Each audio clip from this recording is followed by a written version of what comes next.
Hello, and welcome to another video lecture for Mr.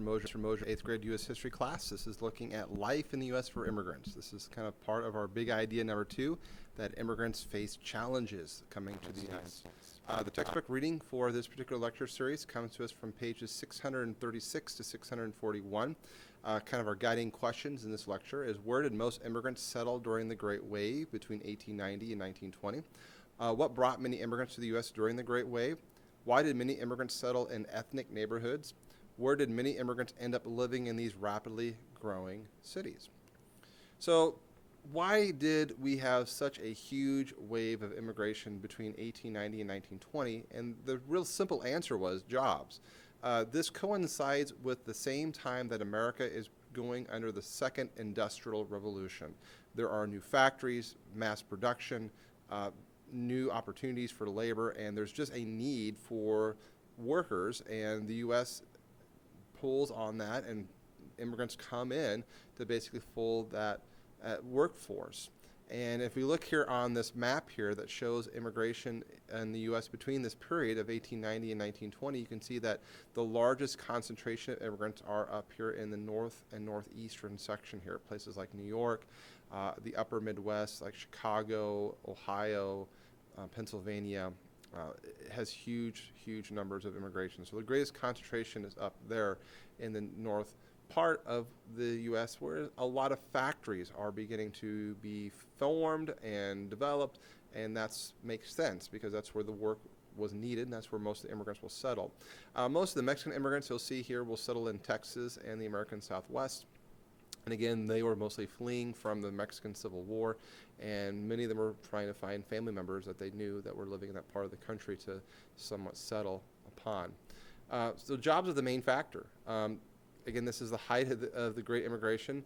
The Northeast was needing factory workers. They needed people to work in the steel mills, the cotton mills, the textile mills, these factories that were just needed of workers, and immigrants will kind of fill that role, and will kind of take up in the northeastern part of the United States will be where most of that work will take place. Most immigrants will settle in ethnic neighborhoods, sometimes known as Little Italy, Little Poland, Chinatown. They will tend to settle in these kind of very strong ethnic neighborhoods. While they're in these neighborhoods, they can speak their native language, eat food that reminds them of home, kind of practice their culture.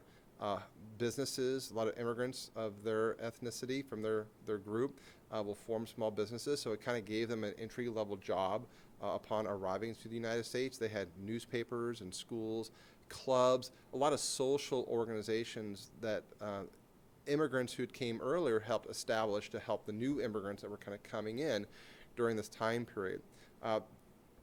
In the 1890s and 1920s, there was no federal welfare system. That comes later on, as we'll talk about when we get into the 1930s and the Great Depression.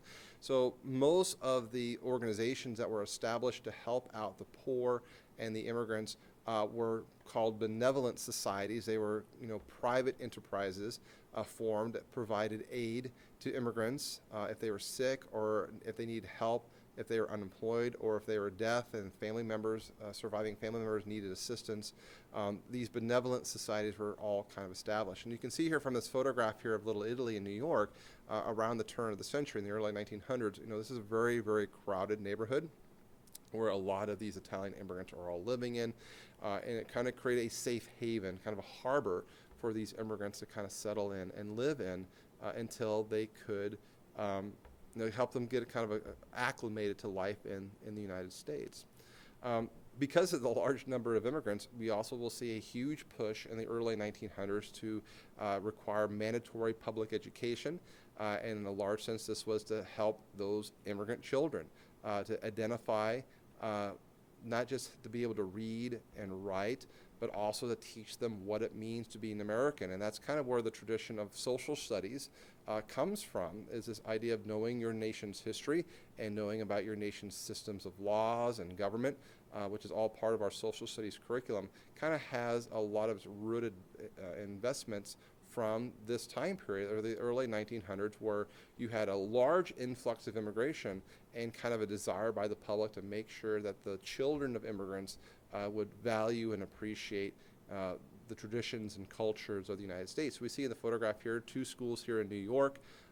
One is children in the public school in the Lower East Side in a classroom, and then on the bottom you see Italian immigrants saying the Pledge of Allegiance at the Mott Street Industrial School in 1900. And again, we still do those practices today. So it's much like we see today in our own educational system. The other area that immigrants will tend to live in are tenements. And tenements were kind of really cheap housing. These were apartments that were very crowded, poorly constructed, poorly ventilated, full of dirt and filth, and just not a really nice place to live. These were what was affordable to immigrants coming to the U.S. who came with very limited resources. And so a lot of the immigrants will tend to stay in these ethnic neighborhoods, and a lot of the ethnic neighborhoods had these like apartments, these tenements that the immigrants would live in. And we'll talk a lot more, and we'll do some activities to kind of look at the life of the cities in the 1900s and kind of what life was really like in some of these tenements, which was pretty crowded and pretty dirty places for a lot of the immigrants to live. But that's where most of them will settle in once they get and arrive to Ellis Island, and eventually over time the immigrants would apply for naturalization to become an American citizen, kind of like we see today as well. So the immigrants would eventually become American citizens, and if their children were born in the U.S., they would become automatic American citizens because of the 14th Amendment of the Constitution. So that's Americans coming into the United States between 1890 and 1920, and we see the immigrants living in these ethnic neighborhoods, kind of forming tight-knit units and that are still very prevalent today. And we even have today organizations, German American associations, Italian American associations, the Irish American associations still try to keep some of that ethnic culture of their immigration past still very alive. So that's the story of life of America in the U.S. cities. Thank you for listening.